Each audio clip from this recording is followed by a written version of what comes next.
이렇게 강의하게 돼서 영광입니다. 저는 원래 사실 뭐 개척을 그렇게 생각하고 그랬던 사람은 아니에요. 그냥 청빙 가서 편안한 목회를 하고 싶다 이런 생각했던 사람입니다. 그런데 너무 열심히 목회를 하다 보니까 죽을 뻔한 위기가 있었어요. 그래서 의사들 살 확률 10%밖에 안 된다. 뭐 이런 선고를 받았고 굉장히 한 7년 정도 투병을 했습니다. 그 와중에 예수님을 다시 한번 인격적으로 만나게 되고 내가 인생 다시 한번 살아보자, 제대로 한번 목회해보자 이런 마음 가지게 되면서 복음으로 한번 처음부터 끝까지 해보자, 다시 주어진 생명 복음을 위해서 한번 헌신해보자 이런 마음으로 개척을 하게 됐던 것 같아요. 그래서 지금 2016년에 개척을 해서 지금 이제 7년째 개척을 해오고 있는데, 사실 우리 선배 목사님들 하실 말씀 굉장히 많으실 텐데 저를 왜 여기에 맡겼을까 생각해 보니까 아직 좀 파릇파릇해서 세우신 것 같다 이런 생각은 듭니다. 하여튼 중요한 것은 기독교 혐오 시대죠. 목사 뭐 길거리 걸어갈 때 목사님 부르면 저는 갑자기 땅을 쳐다보게 되더라고요. 이게 저 아닌 누구 부르셨는지 좀 이렇게 할 만큼 교회의 권위, 목사의 권위, 기독교의 권위 총체적으로 굉장히 떨어지고 있는 상황인 것 같아요. 이런 시대에 교회를 개척한다는 게 정말 어려운 일인 것 같습니다. 그렇지만 기독교에 대한 비판이 높다면 높을수록 그것은 최악의 시대는 최상의 교회를 요구한다. 저 참 이 말 마음에 들거든요. 그만큼 교회에 대한 요구가 더 크기 때문이다. 이런 생각이라고 생각하고, 어떻게 하면 주님의 그 유일한 소망, 이 교회를 이 땅에 잘 세워드릴 것인가, 좀 이런 마음을 가졌으면 좋겠습니다. 자, 이제 서론 들어가서요. 개척할 때 제가 맨 처음에 들었던 질문은 이거였어요. PPT 넘겨주시면 왜 개척하세요라는 그 질문을 받았어요. 목사님 몸도 약하신데 왜 개척하세요? 그리고 목사님 청빙 가세요. 거기 가면 좀 더 나아요. 뭐 백 없고 돈 없고 힘 없으면 교회도 힘든 겁니다. 세상도 힘들지만. 그리고 왜 개척해서 목사님 사모님하고 아이들 힘들게 만드시려고 그러세요? 그렇게 얘기 들었어요. 그래서 제가 얘기를 했어요. 마태복음 16장 18절에 주님이 내 교회를 세우라 하셨다. 그래서 그 말씀 때문에 내가 개척한다 그랬더니 그분이 그러더라고요. 모든 목사님들 그렇게 다 얘기하시더라고요. 모든 목사님들 그렇게 얘기하셔서 개척하는데 너무 힘들어 하시더라고요. 제가 그 얘기 듣고 생각했어요. 설득력이 필요하구나. 설득력 없이 내가 그냥 개척하는 것 주님의 명령이고 사명이지만 왜 개척했는지에 대해서 상대방에게 명확하게 설득하지 못하면 어렵겠구나 이런 생각 들었어요. 실제로 제가 개척을 결심하고 나서 많은 사람들을 만났는데 제가 만나면서 계속 느낀 건 더 이상 만나지 말자였어요. 왜냐하면 설득이 안 되는 거예요. 설득이. 이 사람들은 전혀 개척할 마음이 없는데 제가 가서 개척합시다라고 얘기했을 때 어떻게 설득해야 될지에 대한 그 과정, 프로세스가 저에겐 준비되어 있지 않았었어요. 그래서 이런 것들이 준비가 되어 있지 않는 개척, 정말 위험하다 이렇게밖에 말할 수가 없다는 거죠. 그 다음 슬라이드 보시면 팀 켈러가 그런 얘기를 합니다. 교회 개척 문제에 있어서 성경적인 이해가 필요하다. 그리고 교회에 대한, 당신이 원하는 교회에 대한 가치를 분명하게 얘기해 줄 수 있어야 된다. 이런 얘기를 했지만, 두 번째 보시면 합리적인 근거, 왜 교회를 개척해야 되는지에 대한 합리적 근거를 분명하게 설명해 주지 못한다면 당신은 동역자를 구할 수 없을 것이다. 우리가 개척할 때 정말 이 합리적인 근거를 좀 분명하게 말할 수 있는 그런 설득력, 그게 필요하다는 거죠. 두 번째 질문은 어떤 교회를 하고 싶으세요? 였어요. 어떤 교회를 하고 싶으세요? 결국 교회에 대한 비전과 같았는데요. 저는 사실 교회를 개척하면서 가장 힘들었던 건 얼마나 돈이 있느냐, 그리고 어떤 건물이 있느냐, 어떤 조직이 있느냐, 얼마나 사람이 있느냐, 이게 사실 저에겐 굉장히 현실적인 고민이었거든요. 그래서 이것이 없을 때 교회를 개척한다는 건 저에게 너무나 부담이 큰 문제였어요. 그런데 사실은 제가 개척을 해보니까 돈보다 건물보다 조직보다 더 중요한 게 뭐냐면 어떤 교회를 개척할 것인가에 대한 거였어요. 어떤 교회를 거쳐갈 것인가. 특별히 교회론에 대한 확신, 그게 필요하더라고요. 제가 이번에 뉴질랜드 오클랜드 쪽에 가서 제가 이제 복음 설교에 대해서, 복음이란 무엇인가에 대해서 강의를 하고 돌아왔는데, 거기 한우리 교회라고 뉴질랜드 오클랜드에서 가장 큰 교회가 있습니다. 담임 목사님 나무영 목사님인데, 제가 뭐 여러 가지 목회에 대한 질문을 하셨을 때 그분이 그런 목사님께서 말씀을 해주셨어요. 목회를 하다 보면 물러서야 될 때가 있고 물러서지 말아야 될 때가 있는데, 만약 교회론이 분명하지 못하면 자꾸 사람 중심으로 움직이게 되고 사람의 입맛에 맞춘 목회를 하게 되면서 나중에는 크나큰 목회 위기가 온다. 그 얘기를 저한테 딱 해주셨어요. 그래서 다시 한번 교회가 얼마나 중요한지, 교회론에 대한 관점을 다시 한번 새롭게 하는 계기가 됐는데요. 결국 좋은 교회에 대한 목마름, 그것이 사람들로 하여금 저 교회를 가고 싶다라고 하는 그런 생각을 준다는 거죠. 그래서 내가 가지고 있는 교회에 대한 비전이 분명할 때 사람들은 들어보려고 한다는 거죠. 예수님께서도 빌립보 가이사랴에서 교회 설립을, 교회 창립을 얘기하셨잖아요. 그런데 거기가 헬몬산 지류잖아요. 헬몬산 지류에서 요단강을 통해서 이스라엘 전체가 적셔지잖아요. 근데 그게 에스겔 47장의 성전에서 흘러나오는 물을 통해서 사방이 다 살아나는 그 환상이 성취가 되는 그런 장면이잖아요. 그러니까 교회가 어떤 곳이냐, 그럴 때 정말 생명을 주는 것이고 하나님 나라를 확장할 수 있는 유일한 하나님의 부르심이다. 이런 교회에 대한 어떤 분명한 비전, 교회가 세상의 유일한 소망이다. 여기에 대한 분명한 비전이 내 마음에 있을 때 사실은 누군가에게 분명한 도전을 줄 수가 있다는 거죠. 세 번째 질문은 준비된 교회 개척인가에 대한 거예요. 슬라이드 넘겨주시면 라이언 일병 구하기 PPT가 나오는데요. 여기 뭐 잘 아시다시피 노르망디 상륙 작전이잖아요. 그 처음 장면 보면 굉장히 고요하고 아름다운 하늘이 보이지만 그 다음부터는 총탄 세례의 모든 군인들이 다 땅에 딛기 전에 다 바닷속에 빠져 죽죠. 제가 개척을 하면서 느꼈던 것은 개척 현장이 바로 이 전쟁터구나, 이런 생각을 했어요. 그래서 제가 세상에 있는 모든 담임 목사님을 존중하고 존경하기 시작했어요. 이 개척, 목회, 이게 정말 쉬운 일이 아니구나. 근데 문제는 뭐냐면 오늘날의 교회 개척에 있어서 가장 큰 문제는, 저는 라이언 일병 구하기처럼 아무런 준비가 되어 있지 않은데 전투 현장에 뛰어들어서 막 총알 세례를 받는 것처럼 준비되지 않은 채 어떤 교회를 세우고 어떻게 복음을 설교해야 될지에 대해서 분명하게 준비되어 있지 않은 채 그냥 현장에 가서 교회를 세워보려고 하는 것 자체가 굉장히 위험하다라는 거죠. 저도 이제 개척 전에 교회를 어떻게 세워야 될지 몰라가지고 총회 개척학교에 들어가서 훈련을 받았어요. 거기서 몇 박 며칠 선배님들의 그 따뜻한 권면을 받으면서 어떻게 교회를 개척해야 될지 꿈과 소망을 가지고 이제 그런 시간이 있었는데, 문제는 그분들이 개척했던 시기와 지금 우리가 개척하는 시기는 너무나 많은 이질적인 문화 속에 있다는 거죠. 다원화 시대고 탈기독화 시대고, 이런 세대 속에서 우리가 교회를 한다는 것 자체가 굉장히 위기고 누구로부터도 주목받지 못하는 이상한 그런 시대가 됐는데, 준비되지 못한 교회 개척을 하고 시작한다는 것은 너무나 위험한 일이라는 거죠. 제가 이번에 이제 뉴질랜드 잠깐 가서 느낀 거는, 뉴질랜드가 굉장히 아름다운 땅이더라고요. 뉴질랜드는 우리나라와 달리 그 자연을 보존하더라고요. 우리나라는 자연을 개발하잖아요. 그래서 많은 사람들이 와서 보게 하고 거기서 뭐 입장료도 받고 이러는데, 뉴질랜드는 무조건 보존을 해요. 입장료도 받지 않아요. 그냥 자연 그대로 놔둬요. 그리고 그냥 즐기게 만들더라고요. 그러면서 많은 분들이 하나님이 주신 땅이다 이렇게 얘기를 하는데, 최근에 이제 뉴질랜드가 안식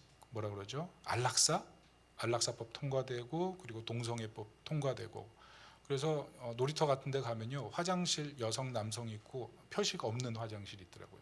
제가 그곳을 썼거든요. 여기 왜 표식이 없을까 하고 들어가서 볼일 보고 나왔더니 여기가 바로 어떤 그 의미를 깨닫게 됐어요.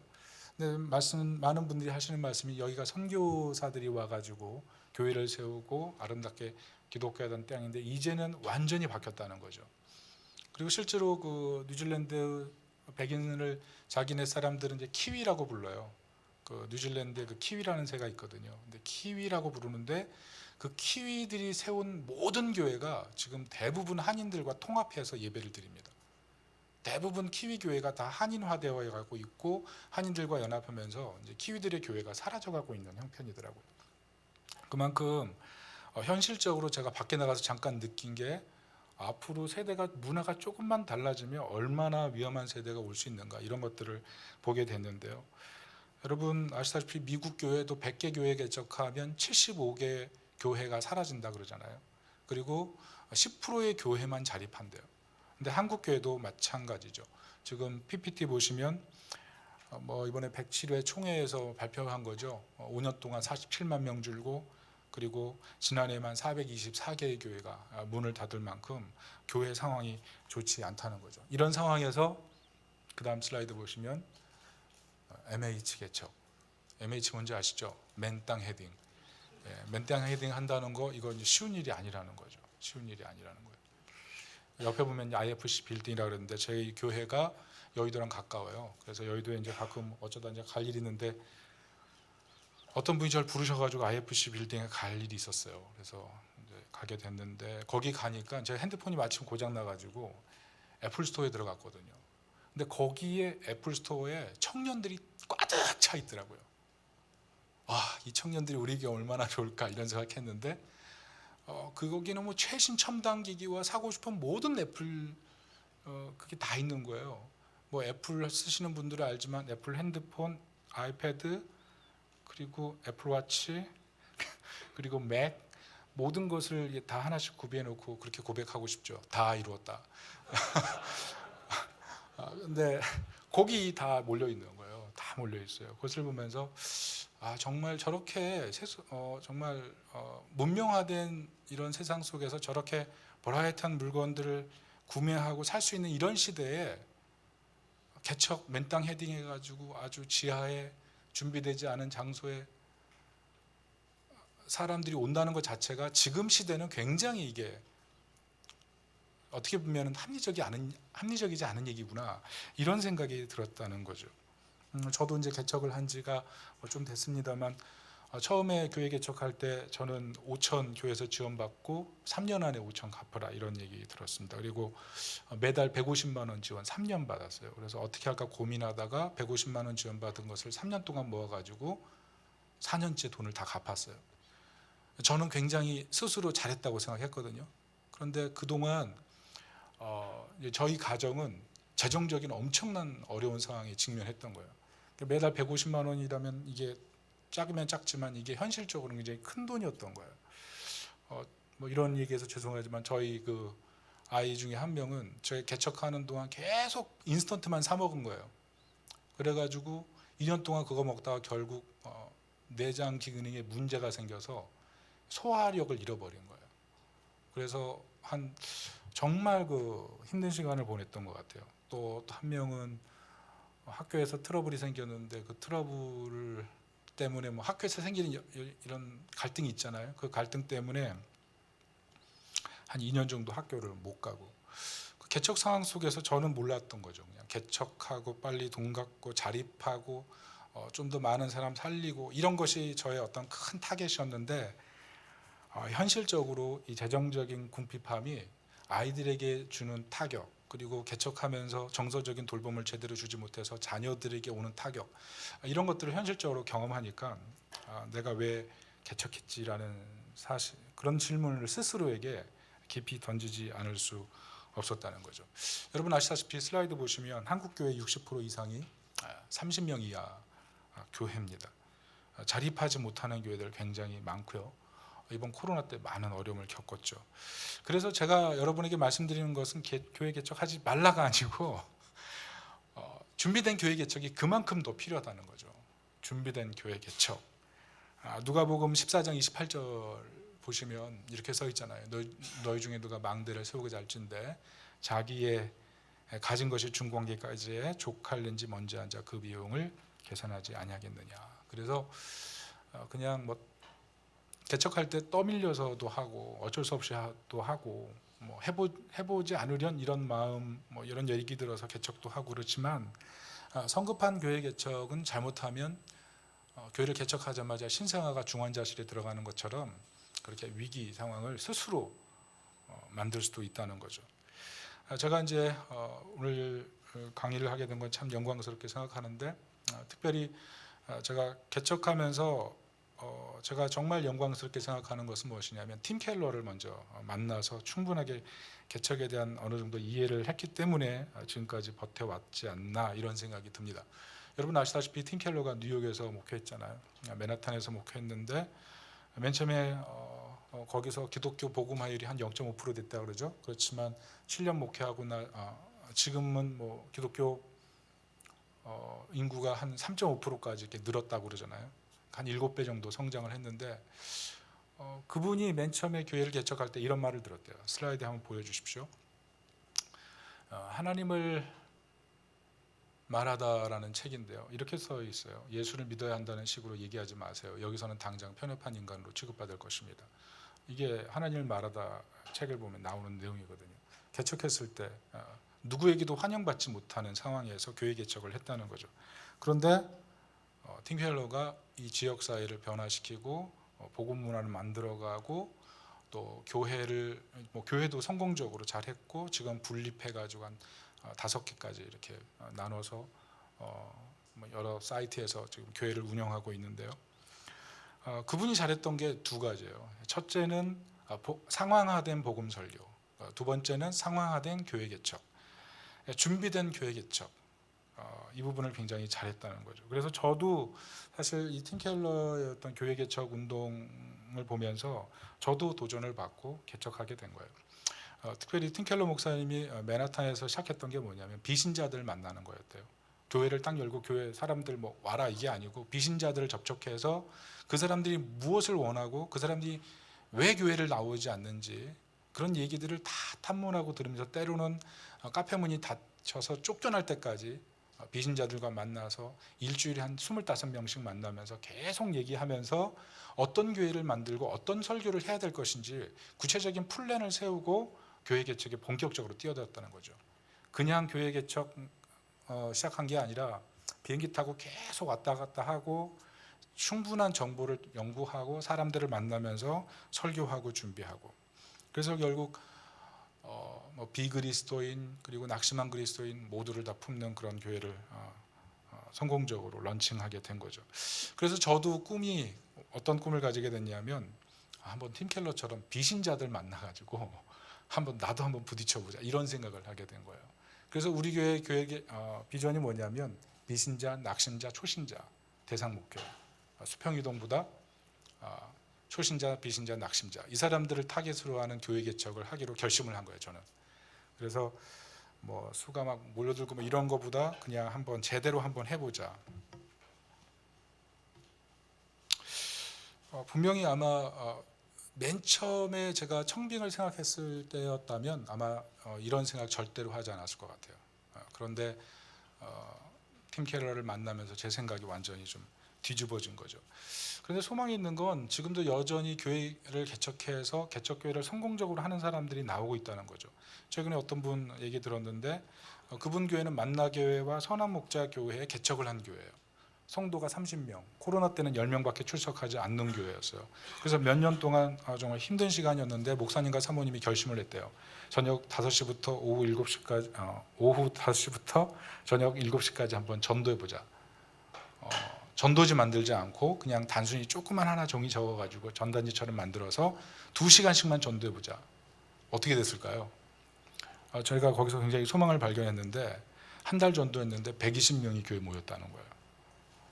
제가 그것을 보면서 개척 안 되는 것이 아니고 어떻게 보면 우리가 좀 더 이 교회에 대한 소망을 가지고 좀 더 부딪혀보지 않은 것은 아닌가 이런 생각 저 스스로 하게 됐어요. 케빈 베누저 여러분 아시죠? 해석학자인데 케빈 베누저가 그런 얘기를 하거든요.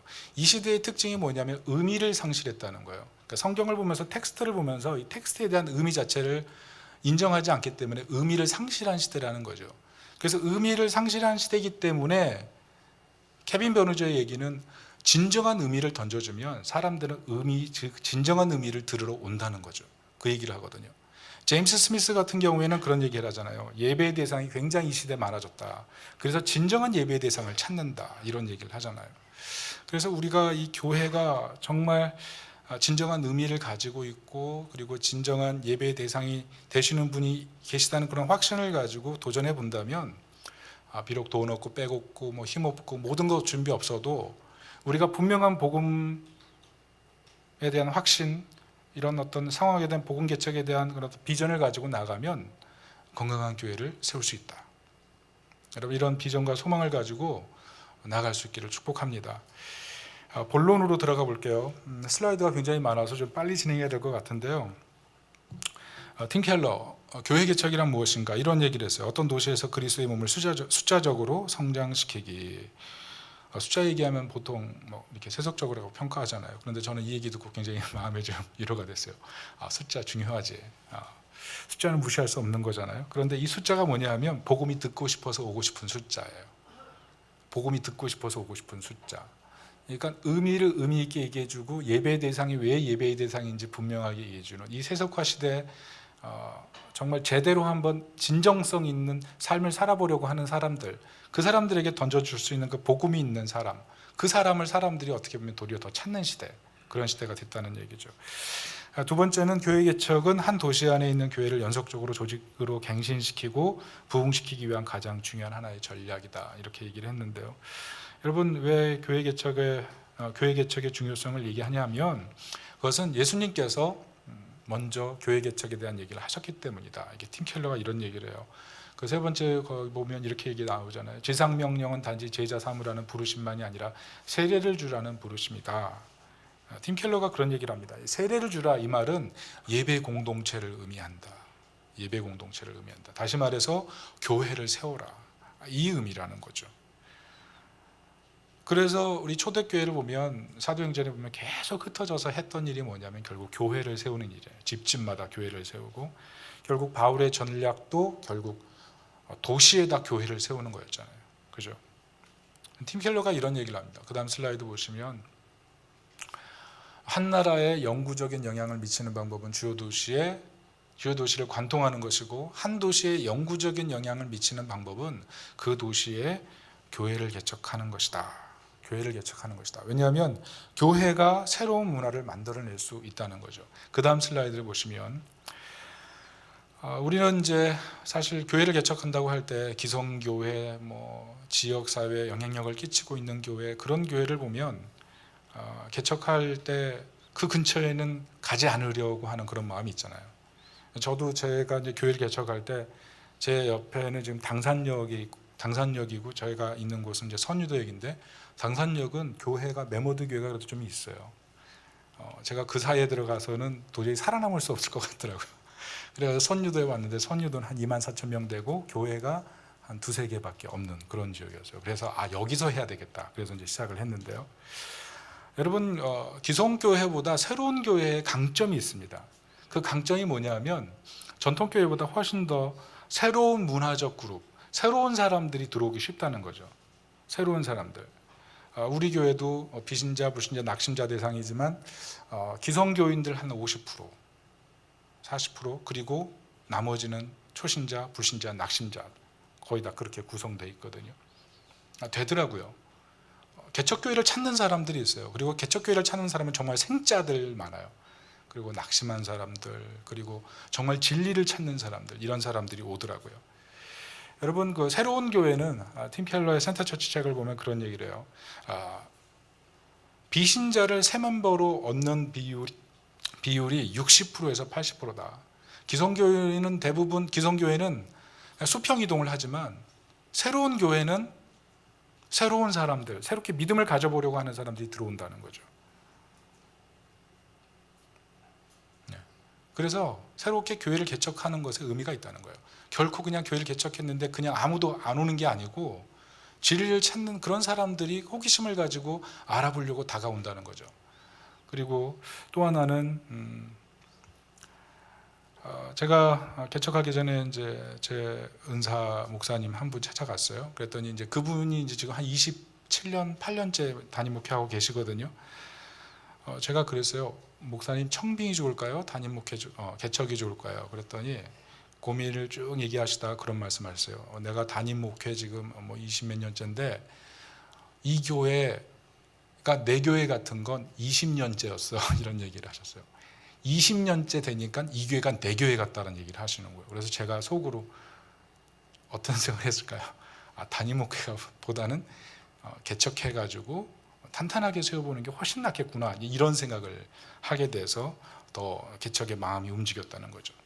여러분, 사실이 정말 그렇습니다. 개교에 가면 기존의 시스템, 그 시스템을 완전히 변화시켜서 자신이 원하는 무엇인가를 해보려면 적어도 10년 이상 시간을 소요해서 움직일 수 있다는 거죠. 그리고 또 하나는 새로운 교인들이 오래된 교인보다 전도를 훨씬 더 잘한다는 거죠. 우리 교회도 새로운 사람들이 들어와서 그 사람들이 또 다른 사람들을 데려오는 경우가 훨씬 많아요. 기존 교인보다. 저랑 맨 처음에 시작했던 그런 멤버들도 사람들을 조금씩 데려왔지만 데려오는 속도를 보면 새로운 사람들이 새로운 사람을 데려오는 확률이 더 훨씬 높다는 거죠. 근데 팀 켈러는 그런 얘기를 해요. 5배에서 10배다. 새로운 사람들이 새로운 사람을 데려올 확률은 그냥 기존 성도보다 훨씬 높다는 거죠. 그런 걸 그렇게 볼 때 새로운 교회를 하는 거 굉장히 가능성 있는 일이라는 거죠. 그래서 교회 개척 할만하다, 이렇게 얘기할 수 있는 겁니다. 자, 두 번째는 교회 개척에는 이제 리서치가 필요하다. 저는 개척할 때 그런 생각했어요. 저는 이제 대형교회에서 참 오래 있었거든요. 그래서 나름대로 저는 준비가 됐다고 생각했어요. 뭐 설교 준비도 돼 있고 교만한 얘기였지만, 그리고 뭐 선교도 오랫동안 했거든요. 그래서 선교에 대한 어느 정도 이해도 있다. 그리고 교회 행정 프로그램 직접 운영했었고, 전도 프로그램 거의 다 만들었었고, 그러니까 거의 교회를 운영하는 모든 것은 제 머릿속에 있다는 그런 내재적인 자신감이 있었던 것 같아요. 개척할 때는 정말 한없이 겸손이잖아요. 왜냐하면 하나님밖에 바라볼 게 없으니까. 어떻게 사람 의지해요? 사람 의지하면 개척 시작 못 하잖아요. 그런데 제가 막상 개척 시작하고 나서 제가 가지고 있던 그 속내를 들킨 기분이었어요. 개척을 시작했을 때 제가 지금까지 배웠던 모든 것들은 다 쓰레기통. 언젠가는 거기서 꺼내가지고 다시 한번 올려서서 써야 될 때가 오겠지만, 큰 사이즈에 필요했던 모든 거였던 거예요. 작은 사이즈에서는 정말 다른 게 필요했어요. 그래서 지금까지 배웠던 것들은 모두 다 그냥 다 하나도 쓰지 못했던 것 같아요. 그리고 그때부터 줄기차게 CTC 와서 계속 배웠어요. 복음 설교, 복음에 대해서 배우고, 그리고 결정적으로 제가 지금까지 가장 제 마음속에 후회되지 않는 하나, 그게 뭐냐면 리서치와 비전 세우기예요. 리서치와 비전 세우기. 슬라이드 보시면 리디머 시티 투 시티 사역을 통해서 교회를 개척할 때 이분들이 항상 질문을 하는 가지가 무엇이냐 하면, 왜 그 지역에 새로운 교회가 필요합니까?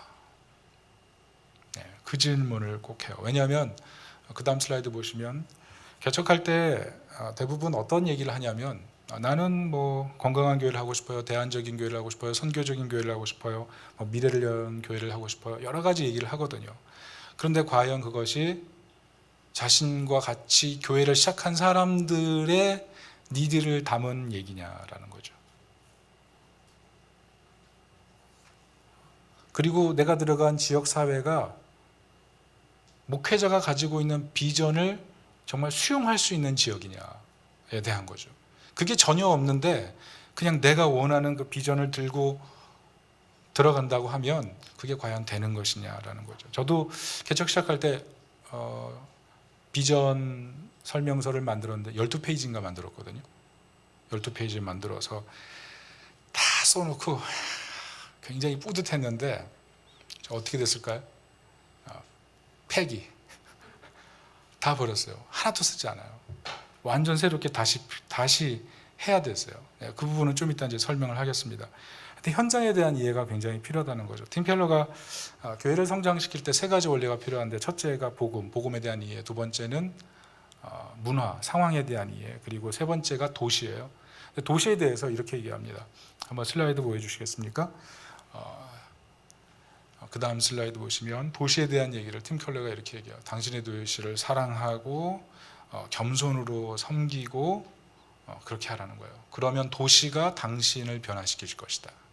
결국 무슨 얘기예요? 현장이, 이 도시라는 현장을 이해하면 이해할수록 그 현장 속에 나의 모습, 나의 목회의 방향이 점차 바뀐다는 거예요. 그래서 그 현장에 필요한 목회적 매뉴얼을 가지고 새롭게 시작하게 된다는 거죠.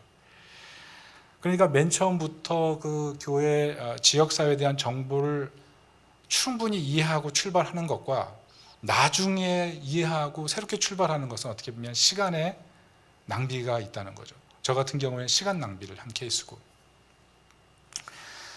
그래서 도시를 사랑하는 방법이 무엇인가 하면 지도를 보는 겁니다. 그리고 그 도시에 대한 개략 정보를 이해하는 거예요. 제가 교회를 개척하기 전에 이 CTC에서 같이 이제 연구했던 게 있었는데, 그 중에 하나가 리서치에 대한 거였어요. 제가 이제 맡았던 부분이 프랭크 카스틸리오라는 분의 교회 개척 보고서였는데, 그분은 교회 개척하기 전에 지역 리서치를 했는데 플로리다가 배경이었어요. 근데 플로리다에서 그분이 교회를 개척하면서 뭐 학력 수준, 그리고 집안 주택 소유율, 그리고 주택 평균값, 1인당 샐러리 이런 것들 다 조사해가지고 평가를 내가지고 딱 이제 제시를 했는데, 이분이 그런 여러 가지 연구를 한 뒤에 최종적으로 이분이 이 지역사회에서 뭘 해야 되겠다 컨셉을 딱 잡은 게 뭐냐면, 방금 전에 PPT에 보여준 게 뭐였죠? 할리 데이비슨 오토바이. 뭐냐면 이걸 탄 사람을 전도해야 되겠다, 이런 결론을 내린 거예요. 왜냐하면 이 지역사회는 할리 데이비슨을 구매할 수 있는 구매력 있는 사람들이 굉장히 많았어요. 그리고 이 할리 데이비슨을 구매한 사람들은 대부분 가정의 직장 스트레스와 가정으로부터 해방되어서 탈출구를 찾고자 하는 그런 사람들이었다는 거예요. 그래서 그런 사람들을 좀 타겟팅 해가지고 복음을 전도하면 어떨까? 그래서 그 사람들을 집중적으로 대상으로 해서 복음 전도를 시작했다는 거죠. 그러니까 제가 얘기하고 싶은 건 뭐냐면, 어떤 지역에 들어갔을 때 그 지역에 대한 정보, 세대수, 인구, 그 사람이 타는 차, 그 사람이 어느 정도 벌이를 하고 어떤 직업군이 많고 이런 것들을 쭉 파악하다 보면 어떤 사역을 할지에 대한 개략적인 그림이 나온다는 거죠. 그 다음 슬라이드 보시면, 저 같은 경우에는 이제 선유도에 개척을 했는데, 먼저 양평이동 주소 안내도라든지 양평이동, 저희가 이제 양평이동이거든요. 양평이동 중심 인구, 세대 현황, 그 다음 슬라이드 보시면 교회 주변 기관, 그리고 영등포 통계연보, 이게 다 있어요. 여러분 그 서울시 거기 들어가 보면 이거 다 다운받을 수가 있거든요. 정말 세세한 정보까지 다 나와요. 인구 추이, 자살률, 유입률, 이사율, 유아 탄생, 지원율, 사회보장 이런 거 다 나와요. 다 나와요. 웬만한 건 다 나와요. 옛날에는 이게 다 이렇게 숨겨져 있었는데 지금은 다 오픈돼서 모두 볼 수 있거든요. 보고 나면 이 지역사회를 이해하게 돼요. 뭐가 필요하구나. 그림이 나옵니다. 그림이. 그래서 지역사회에 접근하기가 훨씬 용이하다는 거죠. 자, 문제는 제가 이제 이렇게 연구를 했죠. 그래서 자신 있게 우리 교회를 알리자 하고 우리 성도들에게 얘기하고 바자회를 했어요. 이제 그 지역사회에서 바자회를 했거든요. 동네 주민들에게 이제 물건을 싸게 파는 그런 바자회를 주민센터에서 시작했기 때문에 제가 참여를 하고 우리 교인들 같이 참여를 했습니다. 문제는 뭐냐면, 우리 교인들은 아직 교회보다 하나님 나라의 개념이 좀 부족했던 거예요.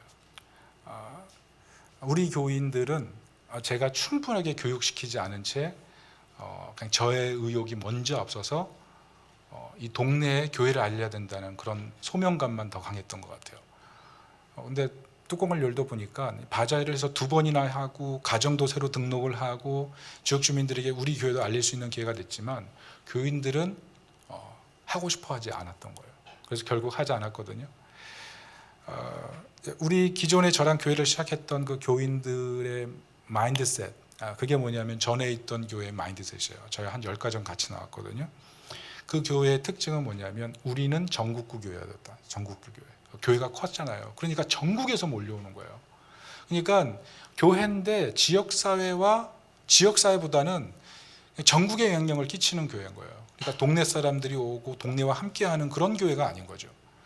그런 분들과 함께 성도들을 데리고 와서 동네에 와가지고 동네 활동을 하니까 성도들이 문화 충격이 있는 거예요. 교회가 지역사회와 무엇을 할 것인가에 대한 개념이 없는 채 그냥 제가 교회를 알려야 된다는 사명감을 가지고 시작했다가 도리어 성도들에게 도리어 좋은 이미지를 주지 못하는 그런 일들이 생겨버렸던 거죠. 그래서 굉장히 당혹스럽고 당황했어요. 그래서 뭘 했냐면 그때부터 팀 켈러의 세타처치의 도시 파트를 제가 가르치기 시작했습니다. 그러니까 교회보다 하나님 나라, 교회가 있음으로 인해서 지역사회가 행복해지고 교회가 있음으로 해서 지역사회 행복지수가 올려지는 것, 거기에 대해서 계속 강의를 하고 어떻게 교회를 세워야 될 것인가 그 얘기를 하면서 센터처치에 보면 팀 켈러가 5가지 비전을 얘기하거든요. 예배전도, 도시문화, 그리고 공동체 제자도, 긍휼 정의, 그리고 마지막 교회 개척이거든요. 이 비전을 설명하면서 제가 계속 강의를 했더니 성도들이 목사님 저거 괜찮은 것 같습니다. 저거 한번 교회 비전으로 해볼까요? 그런 얘기가 나오기 시작하는 거예요. 그래서 어떻게 했냐면 제가 만들었던 12페이지짜리 그 교회 개척 설명서 폐기하고 거기에 비전에 맞춰가지고 교회 활동을 한번 해보자. 한번 했더니 교인들이 어떻게 했냐면 목사님 그러면 저희가 목장 하나씩 그 비전에 맞게 한번 움직여 볼게요. 그렇게 반응이 달라지는 거예요. 예전에는 그냥 해야 된다라고 제가 도시비전을 얘기하기 전에 어떤 교회를 해야 된다는 그런 개념으로 설명해서 접근했는데 이제는 교인들이 그 섹터 하나씩 맡아가지고 한번 저희가 해볼게요. 이래서 그때부터 교인들이 어떤 얘기하면 그 섹터를 맡은 목장이 움직이기 시작하는 거예요. 그래서 2016년, 2017년은 조금 힘들었지만 2018년, 그 다음 슬라이드 보시면 2019년, 2020년, 2021년, 2022년 도시, 예배, 공동체, 긍휼, 정의 계속 하나씩 맡아서 자발적으로 하기 시작하는 거죠. 그래서 지금은 교인들에게 우리가 있는 동네에서 뭘 합시다라고 얘기했을 때 전혀 거리낌이 없어요. 우리 교회와 지역은 같이 상생하는 곳이니까 이런 개념을 갖죠. 그렇게 하고 보니까 이제는 추수감사절 행사나 어떤 행사를 할 때 지역사회에 뭘 나눠줄까요, 목사님? 지역사회가 무엇을 할까요? 이런 질문을 받기 시작하는 걸로 바뀐 거죠. 저도 많이 생각이 좀 달라졌고요. 그래서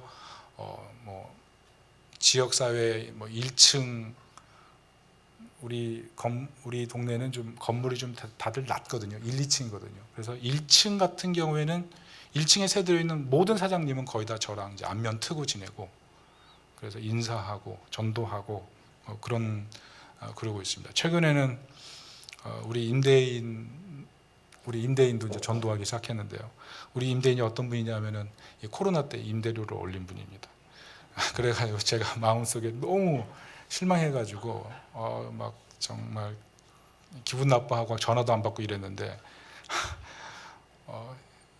이게 조물주보다 임대주잖아요. 우리 결국 굴복하고 전화해서 하여튼 얘기했는데 알고 보니까 이분이 고등학교 때 미션 스쿨을 다닌 거예요.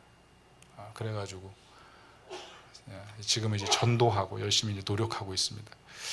그런데 하여튼 이렇게 도시에 대한 그 마인드가 바뀌니까 굉장히 사역이 원활해지고 성도님들도 같이 참여하는 교회가 되니까 분위기가 바뀌어버렸어요. 그래서 지금은 훨씬 더 유익하게 하게 하고 있는 것 같습니다. 세 번째, 도시를 품어야 된다는 건데요. 제가 이제 개척 전에 홋카이도에 선교 갔다가 지금은 소천하신 부산 수영로교회 담임 목사님 정필도 목사님 만났거든요. 거기서 이제 교제를 하면서 정필도 목사님이 교회 개척 전에 교회를 세우기 전에 애기 들쳐업고 새벽마다 교회 세우려는 지역 빙빙 돌고 그 지역을 품었다는 얘기를 하면서 들어간 지역을 품어야 된다 이런 얘기를 하셨거든요. 그게 이제 제 마음속에 오랫동안 있었는데 제가 이제 어떤 일을 했냐면 저희 첫째 아이가 이제 고3이 됐어요. 근데 저희 그 지역사회 가장 뭐 하여튼 좀 제가 사는 지역은 목동이에요. 그러니까 우리나라 대치동 1번이고 2번이 목동이잖아요. 거의 아시죠? 네, 거기 아주 그냥 공부 열심히 하는 사람들 다 모였어요. 그러니까 저희 첫째 아이가 얼마나 힘들었겠어요. 저희가 첫째 아이는 굉장히 자유스러운 아이인데 하여튼 거기 가서 공부를 하려니까 굉장히 힘들었거든요. 근데 학부모 모임을 하는데 저희 아내가 가서 거기 있는 분들과 교제하다 보니까 거기 있는 분들 중에 초신자, 불신자, 낙심자가 많은 거예요. 그래서 그분들에게 제 아내가 성경을 성경이 가르치는 전문 강사였기 때문에 성경을 가르치고 그분들이 자연스럽게 고3 자녀를 둔 아이들이 부모들이기 때문에 좀 자연스럽게 자녀를 위한 기도 모임을 시작하게 된 거예요. 그래서 제가 그분들을 중보기도 훈련을 시키고 기도를 같이 하면서 한 1년의 시간을 양육을 했어요. 그리고 나서 어떻게 했냐면 마지막에 여러분의 자녀를 위해서 기도하는 시간을 가져야 된다. 그리고 그분들 끌고 한 7명 되거든요. 그 자녀들이 다니는 학교를 7바퀴를 돌았어요. 그런데 그분들이 하더라고요. 자기 자녀를 위해서. 그리고 놀라운 것은 그렇게 그 학교를 돌았는데 그 후부터 그 학교에 있는 아이들이 우리 교회 들어오기 시작하는 거예요. 그 고3 졸업하면 우리 교회 들어오는 거죠. 그래서 갑자기 청년부가 몇 명 안 됐다가 이제 쭉쭉쭉 늘어나고 있는 그런 상황이에요. 그래서 도시를 품는다는 것이 그냥 간단하게 그냥 품고 사랑한다 이 차원이 아니고 우리가 구체적으로 할 수 있는 일들을 발견하고 그 일들을 시도하다 보면 실제로 하나님이 하시는 일들에 우리가 참여하게 되고 좀 결실을 보게 된다는 거죠. 문제는 우리가 그 다음 슬라이드 보시면 도시에 대해서 좀 여러 가지 입장을 좀 갖고 있는 것 같아요. 어떤 분들은 도시는 뭐 좀 문제가 있는 곳 이렇게 생각하는 거죠. 무조건 바꿔야 돼 이렇게 생각하는 분이 있고 어떤 분은 이 도시에 좀 순응해야 돼라고 생각하는 분이 있고 어떤 분은 적당히 섞여 있는 거죠. 어떤 부분은 세속화되어 있고 어떤 부분은 복음화되어 있는 어떤 그런 오레오적인 모습이 있고 어떤 부분은 순례자형 그냥 어서 떠나서 하나님 나라 가야 돼 이렇게 생각하는 분이 있고 마지막 5번째는 변혁시키는 거죠. 이 도시를 변화시켜서 하나님 나라로 만들자는 그런 마음들. 여기 계신 분들도 제가 볼 때는 이 5가지 중에 한 가지는 있을 거라고 생각을 하는데요. 팀 켈러는 이 5번째 모델을 추구하고 저도 이 5번째 모델을 사랑하고 추구하고 있는데 우리가 어떤 모델을 가지느냐에 따라서 도시에 접근하는 그런 방향성이 전혀 달라진다는 거죠. 그 다음 슬라이드 보시면 우리는 도시를 바라볼 때 어떻게 품어야 되느냐. 사실 도시에 대해서 이렇게 사실 막연하잖아요. 우리가 들어간 도시. 그런데 팀 켈러의 어떤 그런 마인드가 어떤 거냐면 이거예요. 도시는 에덴 동산에서 시작해서 계시록에서 완성된다. 다시 말해서 도시는 혐오 대상이 아니라 하나님 나라가 완성되고 있는 자리다. 그러니까 도시는 내가 그냥 살고 있고 교회가 있는 곳이 아니고 하나님 나라를 완성시키기 위해서 하나님이 일하고 있는 곳인 거죠. 에덴 동산에서 시작된 그 도시 운동이 계시록에서 완성되기 때문에 내가 지금 거기에 참여하고 있다는 거죠. 그런 마인드셋으로 우리가 도시를 바라봐야 된다는 거죠. 그리고 그런 비전을 가지고 얼마나 성도들과 연결되어 있는가, 그리고 리서치와 평가에 나온 것을 가지고 얼마나 그 필요성에 민감한가, 이런 것들을 가지고 성도들과 좀 같이 도시를 사랑하는 그런 마인드를 좀 가져야 된다는 거죠. 저는 이제 영등포에서 교회를 이제 개척했지만 사실 영등포에 별로 오고 싶지는 않았어요. 저는 서울 와서 영등포에 딱 경험한 건 서울 도착해가지고 오뎅 하나 사 먹었던 거. 기차역에 내려가지고 오뎅 하나 사 먹고 곧바로 이동한 게 어디냐면 반포였거든요. 제가 살았던 건 서초구였어요. 서초구에서 굉장히 오랫동안 살았고 그리고 그 다음에 용산에서 살았어요. 그러니까 용산 여러분 아시죠? 서울의 맨하탄 뭐 그런 자부심이 있는 뭐 그런 동네 하여튼 뭐 살았단 말이죠. 그러면서 제 마음속에는 영등포는 좀 낙후된 곳 이런 이미지가 있었어요. 그래서 하나님께서 영등포에 대한 마음을 주셨을 때 저는 솔직히 거부하고 싶은 마음이 굉장히 많았어요. 왜 하필 영등포? 나는 남쪽으로 가고 싶고 나는 뭐 좀 더 다른 곳에서 사역하고 싶고 그런 마음이 있었거든요. 사람 많은 곳 영등포 같은 경우에는 구도심이잖아요. 구도심은요 아파트도 많지 않아요. 그리고 영등포의 특징은 뭐냐면 아파트가 한 세 동씩 한 몇 킬로씩 떨어져 가지고 돼 있어요. 그래서 교회를 했을 때 교회가 성장할 수 있는 가능성이 별로 없는, 그래서 영등포는 큰 교회는 여의도 순복음교회 빼고는 정말 없어요. 여의도는 사실 영등포는 그렇게 교회를 개척하기 좋은 토양이 아니에요. 왜냐하면 상업지구가 너무 발달해 있고 공장이 너무 많거든요. 굉장히 어려운 지역. 그래서 왜 하필 이곳으로 하나님 부르셨을까, 이제 이런 생각을 하면서 제가 있었는데, 최근에 다시 한번 이 강의를 하기 전에 리서치를 한번 다시 했거든요. 영등포에 대한 리서치를 쭉 했더니 영등포에서 부천이 갈라지고, 영등포에서 구로가 갈라지고, 영등포에서 김포가 갈라지고, 영등포에서 반포가 갈라지고, 영등포에서 양천구가 갈라졌더라고요. 그러니까 옛날 영등포는 어마어마한 땅이었더라고요. 그래서 제가 생각이 바뀌었죠. 아, 영등포가 서울의 중심이구나, 이렇게 생각이 바뀐 거예요. 여러분, 지역 조사를 맨 처음에 제대로 하고 도시를 사랑하는 마음으로 들어가서 만약 이런 마인드로 제가 만약 영등포에 들어갔다면 아마 성도들에게 다르게 이해할 수 있었을 거예요. 우리가 있는 지역은 이런 곳입니다. 이만큼 중요한 곳입니다. 하나님이 이곳에 부르셨기 때문에 뭔가가 있을 겁니다. 이렇게 얘기했을 거예요. 그런데 그런 사전조사가 충분하지 않은 채 제가 원하는 비전 12쪽짜리 딱 들고 시작했더니 도리어 처음부터 여러 가지 부딪힘이 있었다는 거죠. 그래서 처음부터 리서치에 대한 중요성, 이것을 절대로 놓치지 않았으면 좋겠어요. 리서치가 굉장히 필요하다는 것. 그 다음 슬라이드 보시면 특별히 이제 우리가 도시를 품어야 되는 이유 중에 하나는 우리가 사는 도시에 새로운 교회도 중요하지만 이 도시에는 새로운 취향을 갖고 있는 사람들이 굉장히 많다는 거죠. 이 취향에 대한 문제를 제가 얘기하고 싶은데요. 여러분, FX 운동 들어보셨죠? 영국 국교회에서 일어난 평신도 운동. 이 평신도들이 스스로 모여가지고 뭐 컵케이크 만드는 모임, 뭐 서핑하는 모임, 또 뭘까, 뭐 핫초코를 좋아하는 사람들의 모임, 그리고 뭐죠? 클럽에서 밤새 춤추고 나오는 사람들에게 슬리퍼, 신발도 잃어버리고 나오는 그 아이들에게 슬리퍼 주는 모임, 뭐 이런 것들 만든 거예요. 거긴 비기독교인도 있고 기독교인도 있고 그냥 선의로 참여하는 사람들도 있고, 이런 사람들이 하나하나 그룹을 만들어 가지고 나중엔 그게 교회가 된 거예요. 그렇게 후원하고 돕다가 그게 자그마치 이런 셀이 한 500개가 된 거예요. 그래서 영국 교회가 그 사람들을 어떻게 했냐면 나중에 다 목사로 안수를 줬잖아요. 그래서 그게 뭐 파장을 일으켜 가지고 책으로도 나와 있는데, 제가 조사해 보니까 2016년에 개교회 로컬 처치가 4,500개일 때 이 FX가 1,109개였어요. 그리고 최근에 FX가 3,500개예요. 그러니까 평신도 교회 운동, 평신도 공동체 만드는 운동이 일반 기성교회보다 더 활발하게 막 커져가고 있는 상황인 거죠. 그래서 FX 그 홈페이지에 들어가 봤더니 거기서 평신도로 계속 봉사하는 사람들이 있고, 목회자가 돼서 FX 운동을 이끌어가는 사람들도 있고, 이렇게 구분되어 있더라고요.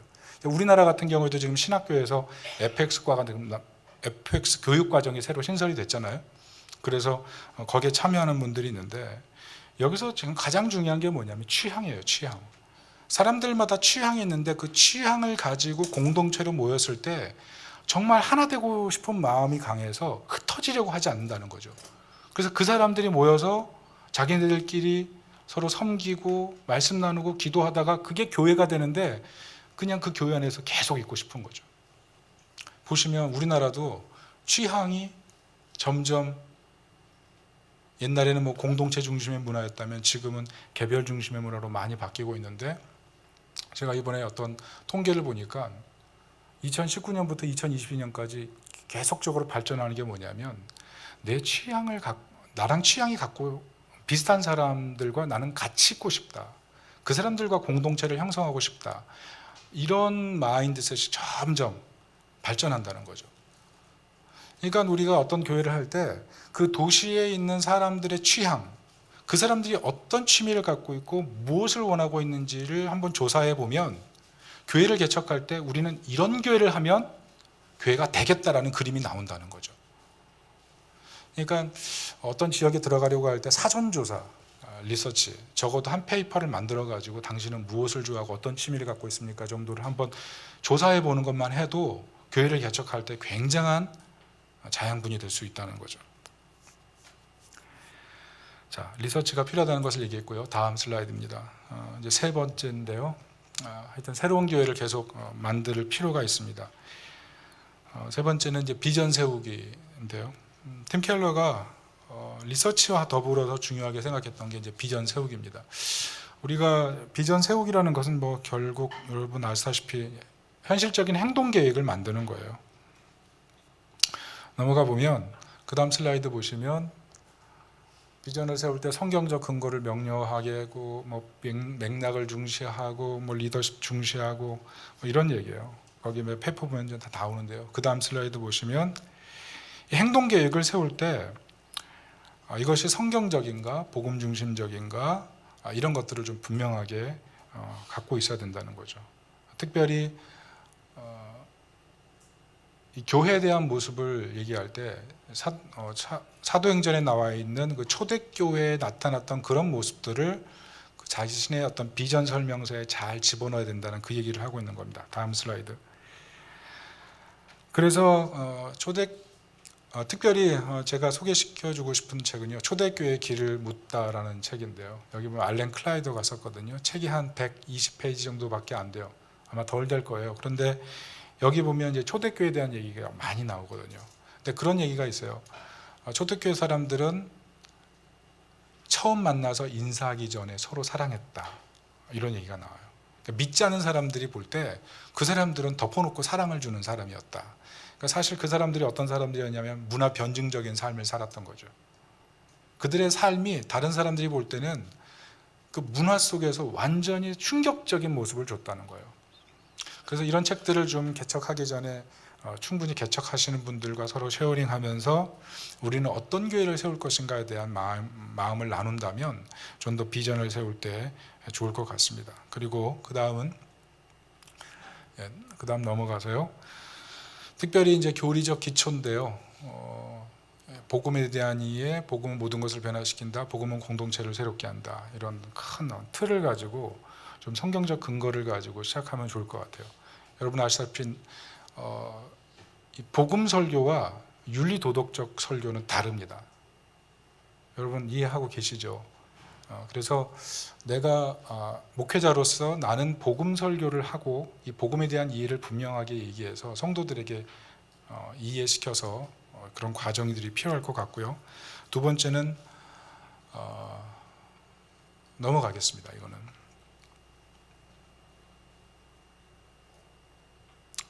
네. 도시 문화를 이해하라. 성경적인 어떤 교회에 대한 관점을 가지고 비전 설명을 만들고 그 다음에 방금 전에 충분히 얘기했던 것처럼 도시에 대해서 성도들에게 이해시키고 우리는 얼마나 도시를 사랑할 것인가, 이 도시의 문제와 나를 얼마나 연결시킬 것인가, 얼마나 이 도시를 위해 기도할 것인가, 그들과 어떻게 이웃이 될 것인가, 이런 좀 마음을 갖고 글을 써야 된다는 거죠. 저도 맨 처음에 이제 이런 얘기를 가지고 우리 성도들하고 이제 얘기를 했지만 실제로 이웃이 되기까지는 굉장히 시간이 오래 걸렸던 것 같아요. 가령 이제 우리 교회 건너편에 제가 이제 자주 가고 물론 이제 전도의 어떤 계획이 있지만 자주 가서 먹는 그런 냉면집이 있어요. 굉장히 많이 갔던 것 같아요. 한 100번 넘게 간 것 같아요. 한 3년? 한 4년? 아니에요. 한 5년 간 것 같아요. 계속 가서 인사하면서 계속 먹었어요. 그러면서 바로 저 이 건물 앞에 교회가 있으니 교회 한번 와보시라고. 그럼 교회 오면 너무 좋다고. 그러면서 뭐 그분의 일상도 물어보고 그래가지고 이제 얼굴이 굉장히 친숙한 사이가 됐어요. 친숙한 사이가 돼서 뭐 그분도 불교신자예요. 70세가 된 불교신자. 불교신자들이 굉장히 착한 거 아시잖아요. 굉장히 착해요, 기독교인보다. 죄송합니다.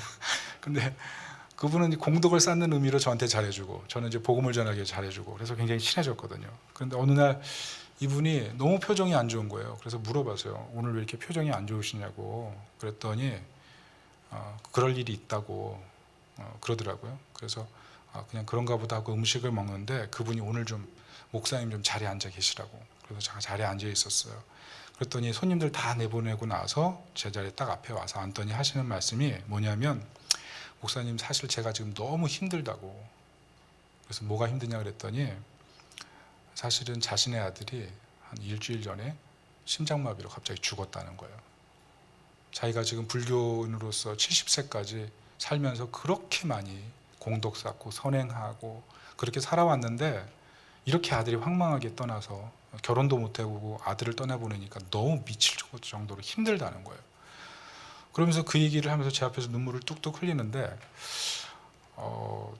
참 너무 마음이 안타깝더라고요. 그래서 그때부터는 손님과 사장님이 아니고, 그때부터는 목사와 사장님으로 만나기 시작한 것 같아요. 목사와 어머니로 만나게 된 것 같아요. 그래서 그분하고 교제를 하면서 이제 그분이 마음이 많이 열려서 지금 이제 교회를 좀 올 마음을 좀 가지고 있는 것 같아요. 근데 그런 모멘텀이 하나 생기니까 그런 얘기들을 성도들에게 얘기했을 때, 성도들이 이 지역사회를 바라보는 눈길이 더 달라지는 거죠.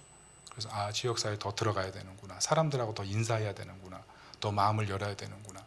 그래서 이런 과정들이 조금씩 교회 분위기와 교회 어떤 사람들의 마음을 바꾸는 것 같아요. 우리가 한 도시를 품고 한 도시의 이웃이 된다는 건요, 제가 볼 때 굉장히 의미 있는 행동인 것 같아요. 사실 그런 음식점이 저는 한 5군데 정도 있어요. 계속 거기 가만 먹어요. 그러니까 뭐 한 5군데는 한 100번 이상 가고, 한 50번 이상, 30번 이상 계속 거기 가서 먹는 거예요. 그러니까 이제 점점 알게 되죠. 뭐 가족 관계까지 다 파악하게 돼요. 그래서 점점 인사하고 기도 제목 나누고 전도하기가 쉬워지고, 하여튼 뭐 그렇게 되고 있어요. 그래서 이 도시에서 이웃을 만들어 간다는 게 제가 볼 때는 굉장히 중요한 일이고 개척하면서 꼭 필요한 일이다, 이렇게 얘기하고 싶습니다. 그 다음 슬라이드 보시겠습니다. 문제는 팀 켈러가 이제 그런 얘기를 했거든요. 도시에서 어떤 면에서 보면 복음주의자보다 동성애자의 영향력이 더 강하다, 이런 얘기를 했어요. 어제 강의 때 전지호 목사님이 잠깐 얘기하신 것 같은데요. 동성애자 비율은 한 0.2%밖에 되지 않고, 복음주의자의 비율은 목사님들 포함하면 더 훨씬 많죠. 그런데 복음주의자들의 영향력보다 동성애자들의 영향력이 더 도시에서 강하다는 거예요.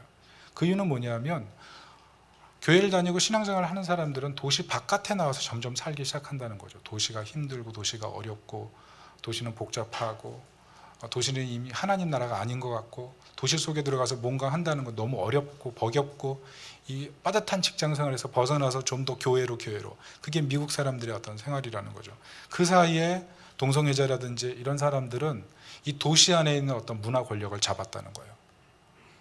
그래서 이 도시를 움직이는 사람들이 됐다는 거죠. 그런데 복음주의권은 도리어 이 도시 속에서 머물러서 도시를 섬기고 변화시키는 꿈을 가지기보다는, 도시는 좀 접근하기 어려운 곳, 어떻게 보면 장벽을 세운 채 그렇게 바라본다는 거죠. 그런 것들을 좀 바꿔야 되지 않나, 좀 그런 생각을 하는 거예요. 이번에 할로윈 데이 때 엄청나게 많은 사람이 죽었는데요. 그 전날 저녁에 저희 전도사님이랑 그런 얘기를 했거든요. 왜 이태원에 사람들이 그렇게 가는가, 그러면서 할로윈 데이 때 청년들이 그렇게 가는 것에 대해서 둘이 막 그렇게 가면 안 된다, 그리고 너무 할로윈 문화가 퇴폐적으로 발전했다, 막 그러면서 그 둘 그렇게 얘기하고, 그 다음날 보니까 그렇게 많이 죽은 거예요. 제가 어떤 생각을 했냐면, 거기 가서 호루라기라도 불었으면, 그냥 뒤에서 왜 그들은 그렇게까지밖에 행동하지 못하는가를 얘기하기 전에 차라리 그곳에 가서 호루라기라도 좀 불었더라면, 그 밤에. 그런 생각이 들었어요. 그러니까 어떻게 보면 우리는 알게 모르게 문화의 장벽, 도시에 대한 선입관, 사람에 대한 선입관을 가지고 접근할 수 있는 그런 여지들을 많이 차단하고 살아간다는 거죠. 슬라이드 보시면 그래서 이 사도행전 2장 40절 저는 굉장히 의미 있는 말씀이라고 생각하는데요. 거기 보면 이렇게 나와요. 또 여러 말로 확증하며 권하여 이르되 너희가 이 패역한 세대에서 구원을 받으라 하니.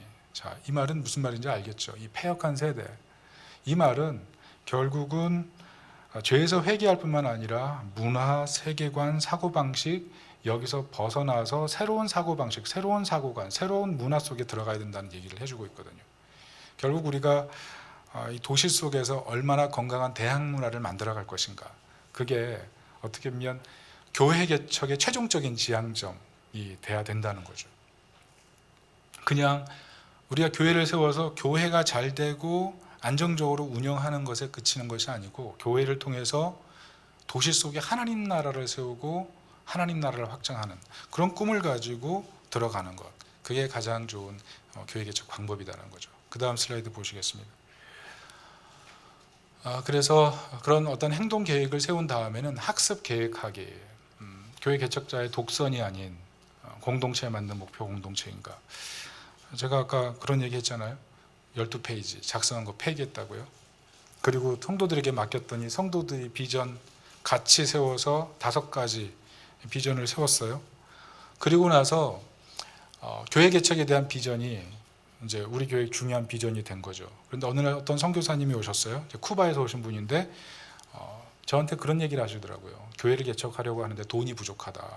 그래서 그 얘기를 듣고 성도들에게 얘기를 했어요. 쿠바 선교사님이 오셔서 오늘 설교도 하셨는데 교회를 개척하고 싶어 하신다. 여러분 어떻게 생각하냐? 어떻게 됐을까요? 저희는 큰 교회가 아니에요. 작은 개척교회예요. 근데 성도들이 해봅시다 얘기하더라고요. 그래서 진짜 교회를 개척하기 시작한 거예요. 거기 교회를 세우기 시작한 거예요. 쿠바에. 사진을 올려주실까요? 저희가 세운 교회예요. 쿠바에.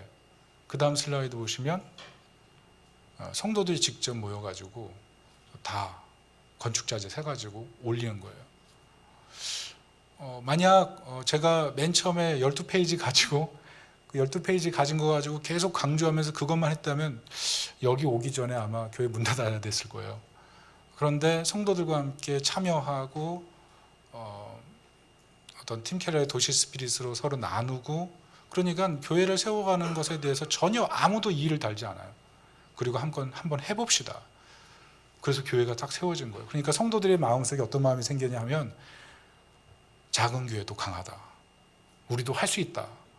뭔가 해보자. 이런 마음이 막 올라오기 시작한 거예요. 그래서 성도들의 마음이 막 뜨거워졌어요.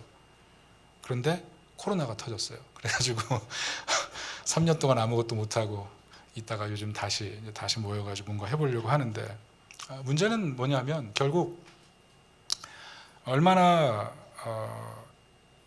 비전을 잘 학습하는가에 있는 것 같아요. 건강한 교회 비전을. 그 다음 슬라이드 보시겠습니다. 교회가 가져야 될 가치, 우리는 지역사회에서 어떤 역할을 해야 될 것인가. 우리가 가지고 있던 비전이라 해도 지역사회에 맞지 않으면 과감하게 포기할 수 있는가. 이런 학습이 있어야 된다는 거죠. 그 다음 슬라이드 보시면 제가 교회를 개척하면서 느낀 건 사람마다 진짜 가치체계가 다르구나, 그런 생각 많이 했어요. 10가정으로 시작했는데 2년 만에 반이 떠났거든요. 반이 떠났어요. 그러면서 저도 비전에 대한 재정립, 그런 과정이 필요했는데 그때 느꼈던 거, 가치 너무 다르구나. 제가 이전 교회에 굉장히 오래 있었어요. 청춘 때부터 해서 굉장히 오랫동안 있었습니다. 그래서 저를 대부분 성도들이 이해를 하죠. 그래서 다 알겠거니 하고 왔는데 현장에서 보니까 너무 색깔이 다른 거예요. 그래서 뭘 했냐면 한 분의 의견을 가지고, 그 다음 슬라이드 보시면 이걸 했어요. 사계절. 그분이 어느 날 이걸 해보자 그러더라고요. 당신의 봄은 언제였습니까? 당신의 인생에 뜨거웠던 여름은 언제였습니까? 당신이 가장 쓸쓸했던 가을은 언제였습니까? 당신이 가장 혹독했던 시즌은 언제였습니까? 이 얘기를 한번 나눠보자는 거예요. 그래서 이 얘기를 한번 나눠봤어요. 그랬더니 사람들이 마음을 토로하더라고요. 그래서 사람들이 마음속에 있는 그 속마음을 처음으로 한번 들어봤던 것 같아요. 문제는 이 얘기를 하면서 어떤 분이 그러더라고요. 개척한 지금이 자신의 인생에 가장 쓸쓸한 시간이라는 거예요. 그래가지고 너무 이거 하고 나서 너무 당혹스러운 거예요. 저는 교회 분위기 좋아지려고 시작했는데, 그래가지고 이거 괜히 했다 이런 생각 들었지만, 그러나 저걸 하고 나서 사람들을 어떻게 하면 더 이해할 것인가 이런 생각을 가지게 됐어요. 그리고 더 결정적인 건 저거를 시도했던 분은 우리 교회를 또 떠났어요. 서로 달랐던 거죠. 그래서 굉장히 힘들었는데, 하여튼 그런 과정을 통해서 그러니까 조화리의 창 알잖아요. 조화리 창. 내가 알고 너도 알고, 그러나 너도 모르고 나도 모르는 그런 거 있는 거죠. 나만 알고 있고 당신만 알고 있는 그런 네 가지 사이드가 있는 거죠. 하여튼 많이 달랐던 것 같아요. 그런 부분들을 이해하기 위해서 적극적으로 노력하고, 특별히 그 다음 슬라이드 보시면, 그래서 목회자가 설교 가운데 자신의 가치체계를 많이 표현해야 되는 것 같아요. 복음에 대한 이해, 문화에 대한 이해, 뭐 승리에 대한 이해, 공동체에 대한 이해, 목회적 돌봄에 대한 이해. 저도 이걸 잘 못해가지고 이번 슬라이드를 준비하면서 많이 좀 깨닫는 그런 시점이 됐는데, 헤돈 라빈슨 돌아가셨죠. 헤돈 라빈슨이 그런 얘기를 했거든요. 설교에 있어서 가장 중요한 예화는 설교자 자신의 예화다, 이런 얘기를 했거든요. 자꾸 어디 가서 설교 예화 자꾸 찾으려고 그러지 말고 자신의 얘기를 하는 게, 어떤 분은 자신의 얘기하면 별로 좋지 않다고 얘기했는데, 하여튼 헤돈 라빈슨은 그런 얘기를 했어요. 자신의 어떤 삶의 복음과 접점했던 그 내용을 나눠주는 것이 가장 아름다운 얘기가 된다, 그런 얘기를 했거든요. 그래서 자신의 가치체계를 계속 끊임없이 얘기해서 학습시키는 것, 그래서 성도들과 내가 하나 되는 것, 그런 과정이 필요하다는 거죠. 자, 그 다음 슬라이드.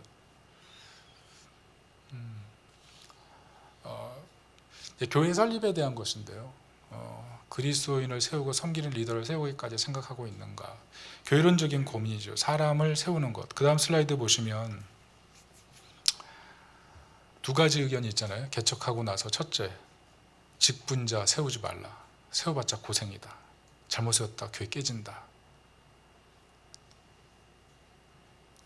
이런 의견이 있고, 또 한 의견은 교회를 위해서 세워야 된다. 교회를 위해서 목회자가 고통이 돼도 교회라는 그 조직체를 건강하게 운영하기 위해서는 결국 평신도 리더십이 세워져야 된다. 이 두 가지.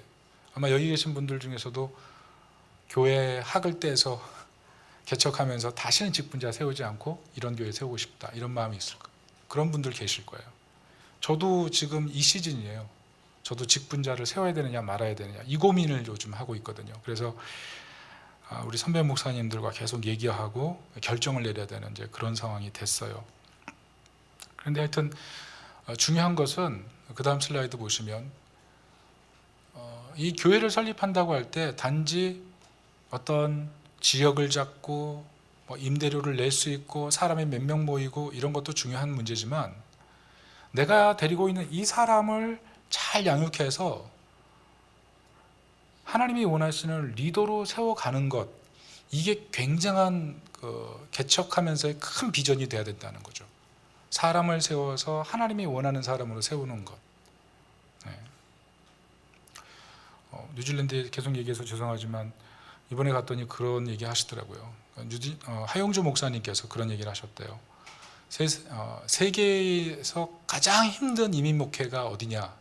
뉴질랜드다, 이렇게 얘기하셨대요.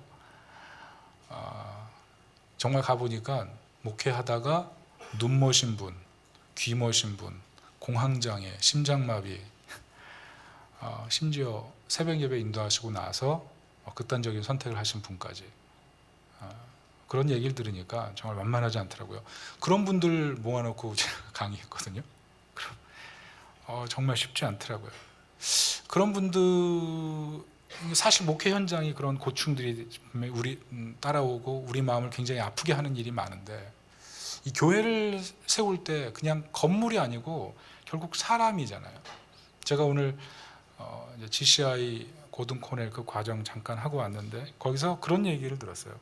리더십이 무엇인가 할 때 리더십이 커리어에 대한 것이라면 나를 세우는 것이다.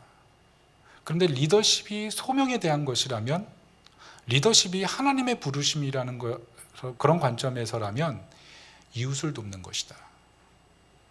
저는 참 마음에 와닿거든요. 내가 커리어로 목회하나 아니면 소명으로 목회하나.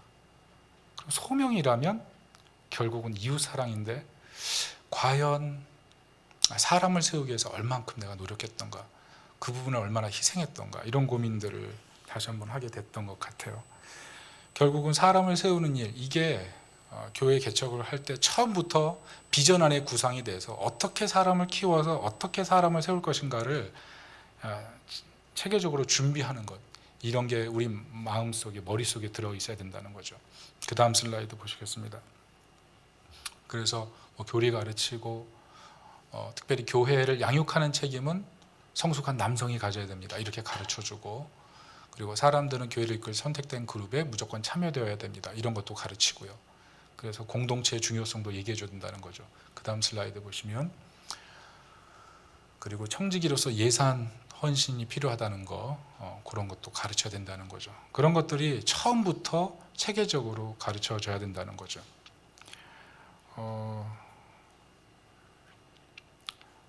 저는 이제 처음에 말씀드렸지만 초신자, 불신자, 낙심자 교회를 하고 있으니까 좀 처음부터 하지 않았던 게 뭐냐면, 지금 굉장히 고민하고 있는 건데, 11조 교육, 헌금 교육 잘 못했어요.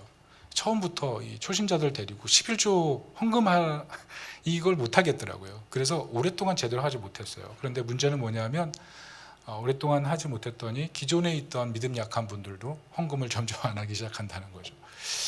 그래서 처음부터 이 청지기적인 이 신앙관은 처음부터 잘 가르쳐야 되겠구나, 이런 생각합니다. 그 다음 슬라이드. 부흥 역동성인데요. 새로 발견된 교회 지도자들에게 하나님의 능력이 완전히 발휘되도록 복음을 재발견하고 적용하도록 격려하고 있는가.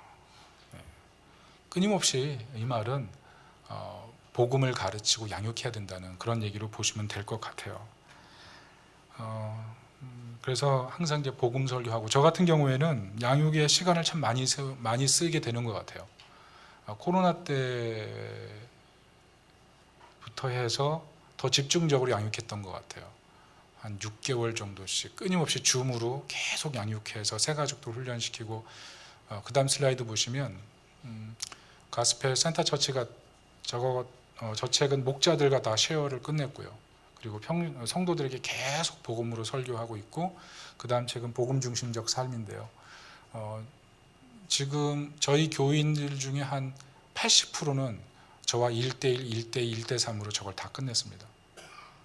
계속 만나서 끊임없이, 새가족, 저게 9주짜리거든요. 계속 끊임없이 누군가에게 넘겨주려고 하다가 그냥 계속 제가 혼자 다 하고 있어요. 그런데 저렇게 양육하니까, 양육한 사람들 중에 교회를 떠난 사람은 한 사람도 없어요. 다 정착하더라고요. 그래서 결국 사람에 대한 비전을 가지고 끊임없이 복음을 가르치고 양육하는 것, 그게 가장 중요한 일이다. 그래서 그런 비전을 가지고 계속 재교육하는 거, 이거 추천하고 싶고요. 그 다음 슬라이드입니다. 성령님을 전적 의탁하게. 자, 이 부분은요, 저희 개인적인 문제 때문에 나온 거예요. 개척을 한 7년째 하니까 번아웃이 오더라고요. 그러니까 개척을 7년째 하니까 솔직히 좀 지치는 거예요. 체력적으로도 지치고, 그리고 목회자들은 항상 뒤돌아서면 설교잖아요. 저 같은 경우에는 이제 뭐 수요 예배, 금요 예배, 주일 예배 3개 하고, 그리고 매일 성도들에게 한 3분 묵상 복음적으로 만들어 가지고 매일 보내는 훈련하거든요. 그리고 성도들 양육하고, 수요일날 양육하고, 목요일날 양육하고, 또 화요일날 양육하고, 이런 과정을 계속 한 7년 계속 연이어서 보내니까 지치는 거예요. 지치고 피곤하고, 그리고 머릿속으로는 항상 설교 생각하고. 그러니까 설교 생각을 너무 많이 하니까 어떤 현상이 왔냐면 잠이 안 오는 거예요. 잠이. 누워도 잠이 안 오는 거예요.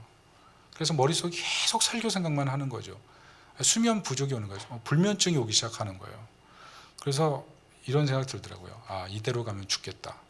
다시 한번 나에게 위기 상황이 올 수 있겠다. 이런 생각 딱 들었어요. 그래서 그때부터 어떻게 했냐면 교회와 나를 분리시키기 시작했어요. 하나님, 이제부터는 저는 교회 못합니다. 하나님이 교회 하십시오. 물론 저희 일을 했지만 성령께서 철저한 주인이 되시고 저는 그냥 겸손히 나귀가 되겠습니다. 이런 마음으로 하나님께 맡기고 목회 전반에 대해서 하나님께 완전히 의탁했던 것 같아요. 그래서 지금은 그냥 목회를 제가 앞에서 뭔가 하고 있지만 사실은 제가 거의 힘을 빼고 사역하게 되는 것 같아요. 그래서 지금은 뭐 잠도 좀 잘 자고 좀 그런 형편에 있는데, 제가 목회를 하면서 느낀 건 이 성령께서 교회의 주인이 되셔서 교회를 아름답게 이끌어 가시도록 내어주지 못하면 결국 내가 주인 되고 내가 증명이 되고 내가 기쁘고 내가 즐거운 목회를 하게 되는 것 같아요. 그러니까 나의 만족감과 나의 어떤 성취감, 이런 것이 중심이 돼서 계속 목회를 하게 되는 것 같아요. 근데 그렇게 되면 될수록 사람들 앞에서 얼마나 내가 괜찮은 목사인가, 내가 얼마나 뭐 어떤 업적을 내서 사람들로부터 추앙받는 목회자가 될 것인가, 이런 생각을 자꾸 하게 되는 것 같더라고요. 그리고 그런 생각을 할수록 마음속에 실패에 대한 두려움, 잘못하면 어떻게 하지? 인정받지 못하면 어떡하지? 사랑받지 못하면 어떡하지? 저 성도가 떠나면 어떡하지? 내가 잘 못 가르치면 어떡하지? 이런 조바심들이 계속 생기는 거죠. 그러니까 심리적으로 굉장히 위축되고 두렵고 불안하고 목회가 즐겁지 않고 그런 현상이 생기더라고요. 결국 제가 사실 목회 현장에서 사람도 의지할 수 없고 뭐 누구 의지할 대상이 아무도 없잖아요. 다시 한번 누구를 의지할까? 그때 성령님을 다시 한번 찾게 됐던 것 같아요. 그래서 지금은 전폭적으로 성령께 모든 것들을 맡기고 마음에 좀 평안을 찾으려고 많이 노력하고 있어요. 근데 성령께 의탁했을 때 정말 놀라운 건 교회 분위기라든지 설교라든지 성도들의 어떤 헌신이라든지 이런 것들이 살아나기 시작하더라는 거죠. 그래서 이것은 그냥 여러분들 교회 개척하면서 너무 힘들 때 저 그냥 얘기해 드리는 거예요. 그때 탈출구를 오직 성령을 의지해서 탈출하라는 거죠. 저는 예전에 교회 사역 열심히 할 때 그런 마음 가졌거든요. 교회 위에 죽자, 이런 마음 가졌거든요. 부교육자 때. 그리고 열심히 정말 사역했는데 그때 저의 탈출구는 성령님이 아니었던 것 같아요. 하루에 새벽 기도 와서 한 2시간 정도씩 기도했고, 뭐 적어도 1시간 정도는 기도하려 했던 것 같아요. 많게는 한 3시간도 기도하고, 그러면서 기도하면서 교회 일 다 했지만 제가 탈출구로는 성령님을 전적으로 의탁하지 못했던 것 같아요. 저희 개인적인 어떤 뭐 어둠의 경로라든지 또 게임이라든지 그런 것들 많이 즐겼던 것 같아요. 그런데 제가 이 팀 켈러 안에서 이 복음 개척을 배우고 난 뒤부터는 완전히 제 마음속에 있는 우상들을 내려놓고 철저하게 성령을 의탁하는 법을 배웠던 것 같아요. 좀 얘기가 길어지니까 여기 그만하고요. 하여튼 성령을 의탁하셔서 어려움을 잘 디뎌 나가시길 바랍니다. 그리고 마지막으로는 도시의 구조 변경학인데요. 이거는 이제 아까도 말씀드렸지만 도시에 어떤 선한 영향력을 미칠 수 있을 것인가, 이런 것들을 꿈꾸라는 거죠. 그 다음 슬라이드 보시면 특별히 여러분에게 이제 추천할 책은 정의란 무엇인가. 이 책 보면 이런 얘기 있어요. On Grace and Being Just, Justice and Beauty, 이런 얘기 있거든요. 그러니까 도시를 은혜 위에 사역하면 결국 은혜 위에서 사역하다 보면 결국은 도시가 변화된다는 거예요. 그러니까 도시를 은혜 위에 세워서 은혜로 도시를 아름답게 세워가라는 거죠. 그러니까 그런 꿈들을 좀 꿨으면 좋겠어요. 내가 있는 교회를 통해서 도시의 행복 지수가 올라가고 도시에 있는 모든 사람들이 정말 하나님 나라에 참여하는 그런 기쁨을 누릴 수 있도록 교회를 만들어가는 그런 꿈을 가지고 교회를 개척하면 정말 좋겠다, 그런 마음을 갖고 있습니다. 특별히 이제 여러분 그 책에 보시면 10가지 그 체크 목록이 있거든요. 그거 한번 해보세요. 그거 한번 성도님들과 한번 해보시면 좋을 것 같아요. 그래서 몇 점이 나오는지 한번 확인해 보시면 지금 내가 교회를 어떻게 하고 있나, 이런 점수가 나올 수가 있습니다. 가족 안에서 부부끼리 해보셔도 좋을 것 같고요. 마지막 결론을 맺겠습니다. 네, 그 전 슬라이드 보시면, 네, 그 다음 슬라이드, 네, 제가 이제 교회를 개척했을 때 사실 이 마음으로 시작했거든요. 절벽에서 뛰어내리라. 절벽에서 뛰어내리지 않으면 결코 아무 일도 일어나지 않는다. 이런 마음으로 시작을 했는데요. 교회를 개척할 때 정말 이런 결단 없이는 시작할 수 없는 것 같아요. 그러나 뛰어내리는 그 시간부터 나의 시간표가 아니라 하나님의 손의 시간표대로 확실하게 움직이는 것을 믿고 도전해 보셨으면 좋겠어요. 그 다음 슬라이드 보시면 세 가지 질문. 왜 개척하세요? 나는 어떤 교회를 개척할 것인가? 그리고 준비된 교회 개척인가? 여기에 대한 자기 나름의 분명한 확고한 의식이 있어서 시작했으면 좋겠습니다. 그 다음 슬라이드, 특별히 복음과 교회론, 복음의 분명한가? 그리고 교회가 정말 나의 유일한 하나님 나라, 유일한 소망인가? 이 세상에 있는 모든 것 중에 유일한 소망인가? 이 교회에 대한 분명한 그런 관점을 가졌으면 좋겠습니다. 그리고 그 다음, 네, 그 지역에 새로운 교회가 필요합니까? 우리가 들어간 지역사회에서 이 얘기에 대해서 분명히 대답을 줄 수 있는 그런 우리가 됐으면 좋겠습니다. 그리고 마지막입니다. 리서치하고 비전을 작성하고, 리서치 꼭 해보시고, 그리고 비전을 작성해서 한번 행동계획을 서로 한번 쉐어해 보시고, 그래서 성도들과 함께 만들어가는 그런 교회 개척 비전이 됐으면 좋겠어요. 그 다음 슬라이드 마지막입니다. 무라카미 하루키가 이런 얘기를 했어요. 내가 글을 쓰는 목적은 영혼의 소중함에 빛을 비춰주기 위해서고, 이 생물을 독자와 공유하여 마음과 마음 사이의 터널을 뚫고 내가 쓴 이야기를 독자들이 자기 이야기로 확실히 끌어안아주는 데 있습니다. 제가 왜 이걸 썼는지 이해하시겠죠? 비전 설명서를 썼어요. 그런데 빛이 없어요. 그러면 이제 문제가 되겠죠. 비전 설명서를 썼는데 이 비전 설명서가 어떤 거여야 되냐면은 생물처럼 느껴져야 된다는 거죠. 그리고 그것이 성도들의 마음을 서로 뚫어서 서로 연결을 시키고, 이 비전 설명서를 받아들이면서 이것이 앞으로 내 인생의 얘기가 되길 원하는 그런 마음, 그것을 줄 수 있다면 제가 볼 때는 굉장히 좋은 개척 설명서, 개척 비전이 될 것 같아요. 저는 여기 계신 한 분 한 분이 그렇게 잘 써서 개척이 잘 돼서 좋은 결실을 맺었으면 좋겠습니다. 여기까지입니다.